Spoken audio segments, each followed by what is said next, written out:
Welcome everyone, I am Darkstar, and the patch notes for Children of the Worm just dropped. I'm actually going to be playing the new expansion in less than an hour when that launches. I am live on Twitch right now, ready for that to happen.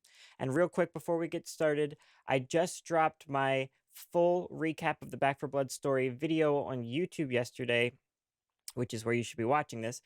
Check it out. It's a great thing to catch up right before you get into this expansion, so you can be ready to get right into the action and know what you should be looking out for. You can even skip right ahead to the Children of the Worm section if you want. Everything's time-stamped. But now that we got that out of the way, let's get right into the patch notes and see what we have to look forward to. I'm going to keep music out of this and everything, so you can just listen to this, start up your game, minimize me, whatever. And I'm just going to read through this so you don't have to read it yourself. All right, developer note. Set off on a new journey in Act 5 with the Children of the Worm expansion available separately and through the Annual Pass Deluxe Edition and Ultimate Edition. Play as Prophet Dan, board a boat, venture through a guarded prison, and blast through the depths of a mine while using all new weapons, cards, accessories, and traps to take down the Children of the Worm. This update also contains skins for base game players, new weapons and items, card balance changes, and numerous bug fixes both in campaign and swarm modes. Children of the Worm goes live on Tuesday, August 30th at 10 a.m. Pacific time. Follow along with our Trello board, which I do want to do an update on the Trello board because there's some cool stuff in there at the moment. To track upcoming new features, balance changes, major bug fixes. Note that that's not exhaustive. Okay, new features. Here is the cool part, hopefully that we are waiting for. Children of the Worm, Campaign Act 5, an all-new 6-chapter act. A duffel bag item, which players can pick up and carry to the end of a mission for reward. So I guess that's different from an optional objective, maybe? Not sure. One new cleaner, Prophet Dan. Prophet Dan is Fort Hope's newest cleaner, an Irishman guided by delusions and convinced of his destiny as a prophet, torn away from his followers, lovingly called his flock. He is determined to reclaim them from the Children of the Worm's clutches. Play as Prophet Dan and witness strange events that occur around him while a teammate is being revived. Reviving teammates provides a random effect. It can increases team damage resistance and knockback immunity. Teammate incapacitations trigger enhanced combat prowess. Accessible in both campaign and Swarm PvP for DLC owners and unlockable in Swarm PvP for non-DLC owners. Wait. So I don't know if those 2 bullet points were the 2 optional random effects, or it's saying teammates being revived. Reviving teammates provides a random effect. In addition to that, increases team damage resistance, team incapacitation. I can't say that word. Team incapacitations trigger enhanced combat prowess.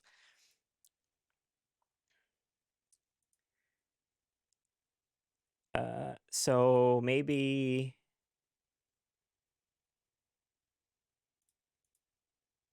I don't know. That's a bit ambiguous. We'll see how that plays out. Okay, 4 new enemies. The Children of the Worm. So assumptions were correct. Those 4 things were the Children of the Worm. That wasn't that far out of an assumption. These enemies are neither human nor ridden. Okay, and have lots of new tricks and traps ready to use on any cleaners who stand in their way. Interesting. 14 new cards, including the addition of improvised cards. 1 new burn card, 11 new player cards, and 2 new director cards. Interesting they didn't call them corruption cards. I guess things like objectives aren't necessarily corruption cards. Anyway, the 1 new burn card, I wonder if that's the melee burn card. And on the Trello board, they mention that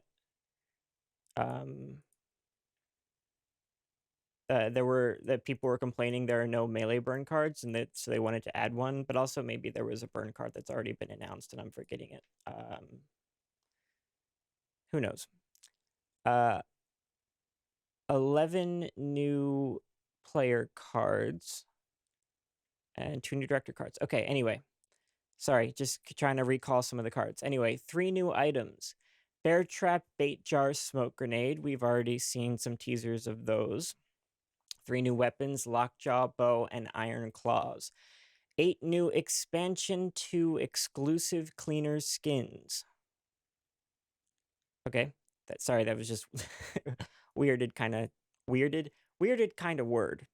Travel back in time and see what the cleaners' lives were like before the collapse. This is how excited I am, and how this is all just one take. First time I'm seeing any of this. This is how scattered my brain is, unfiltered. 2 new non-expansion cleaner skins. New skins for Holly and Mom.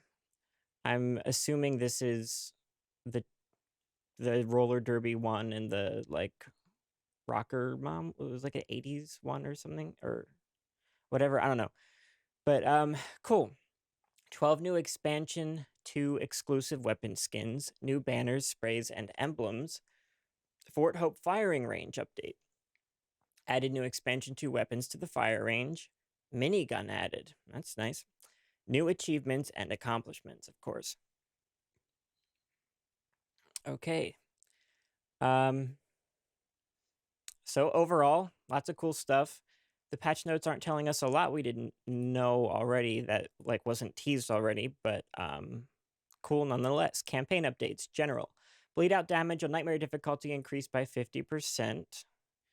Okay, bleed out damage on No Hope difficulty increased by 100%.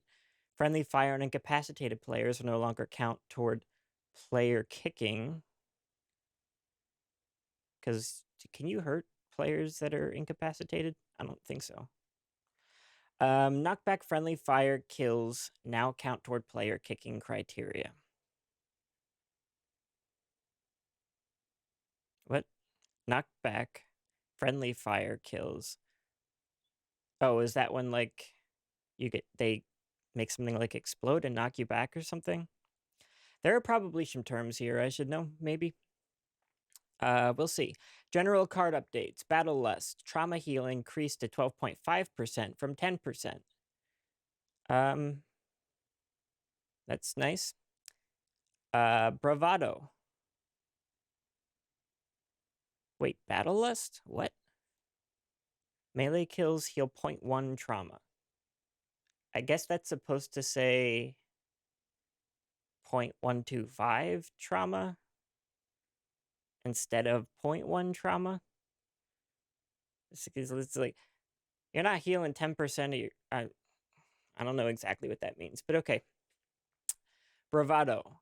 Heal increased to 15% from 10%, now scaled by healing efficiency. Cool.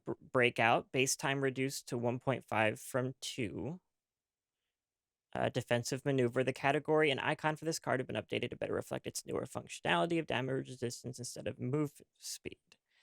Hired gun. Reduced hired gun cost to 3 skull totems from 4.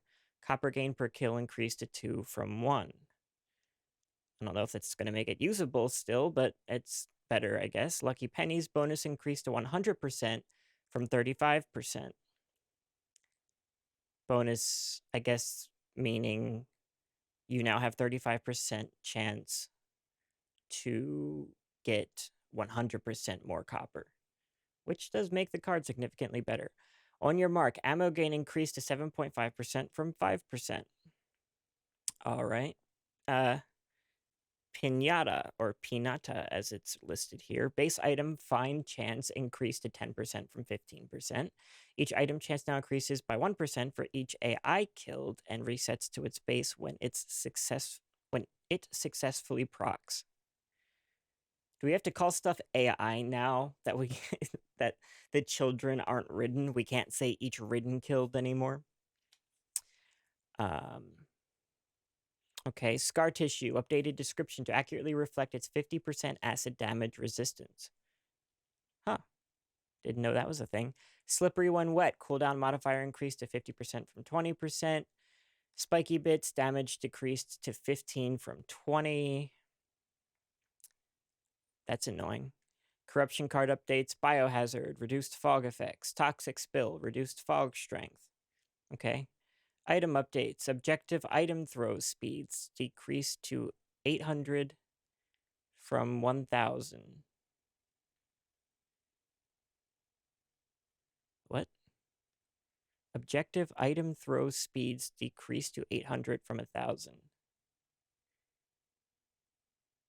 What's an objective item throw? What objective items are you throwing?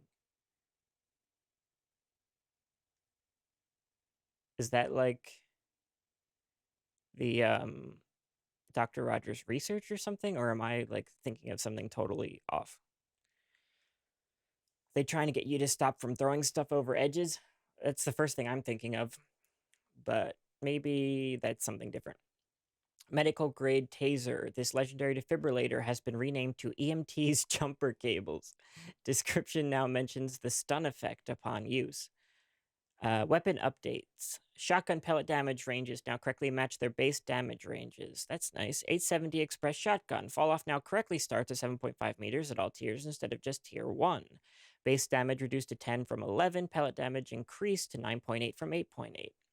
Spawning updates. Hordes now have an increased chance to spawn special ridden as the act progresses. Starts at 50% and increases to 75%. Was previously only 50%. So specials are now going to be more. It's great words. There's going to be more special ridden as an act goes on. And they're not starting us with any less. They're starting us with the same that we're used to, and they're just going to be adding more. So that's bold. But at least we've got some stuff to deal with it now.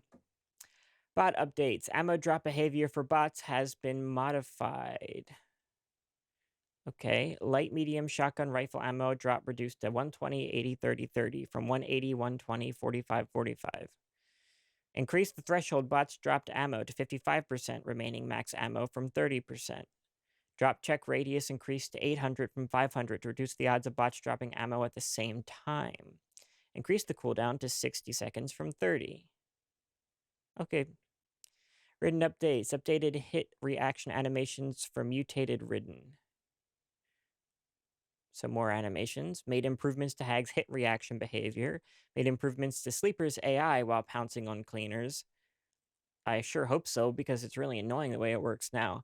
Wretch slow effect decreased to 55% from 75%. So it now only slows you by 55%. It's less effective is what I'm hearing, I think. And not you're now 55% as fast. I think. Anyway. Ridden Hive updates. The nursery. Level randomization updated to vary the enemies and exit position after a party wipes and continues. So if you fail the nursery and try again, the exit position will change. And the enemies will change. Okay. Swarm. Per second supply point gain rate, cards. Following cards were added. Whole bunch of cards. All right, so I just read through all the bug fixes, so you don't have to hear all of them. The most important ones to me look like we've got, so recruit and veteran copper is no longer going to fluctuate. It was doing that a little bit apparently. We've got this fog thing. Apparently fog has been too thick in some maps. Healing efficiency wasn't applying to trauma in some cases, so supposedly that's fixed. Skull totems are now going to be syncing properly between online and offline profiles. Now, this is a huge one for me. Apparently, if you're in a hive and you have skull totems and you fall or jump off a ledge, you don't lose your skull totems for the whole remainder of the hive, which is great. I thought that was like by design for some reason, but apparently there's going to be a way to get them back, which is how it was supposed to be the whole time, according to this. So that's great. Then for the ridden, we've got Monstrous Crushers had an issue where they'd be immune to stumble. Supposedly that's done. Uh, you can no longer shoot armor on the ground off of that came off armored ridden to continue to damage them. Your bodies aren't going to reappear after they've been eaten by the hag. And yeah, those are the main ones. Luckily, we don't have major bugs to fix at this point, or if we do, they haven't been fixed. But I don't think there's huge ones to worry about. Yeah, so overall, no crazy surprises in this patch. Um, all of the additions we had kind of already been teased. The updates, some balance changes to cards, but nothing crazy. Nothing that I think is going to make any cards really like super usable now that weren't, or vice versa. Maybe lucky pennies now.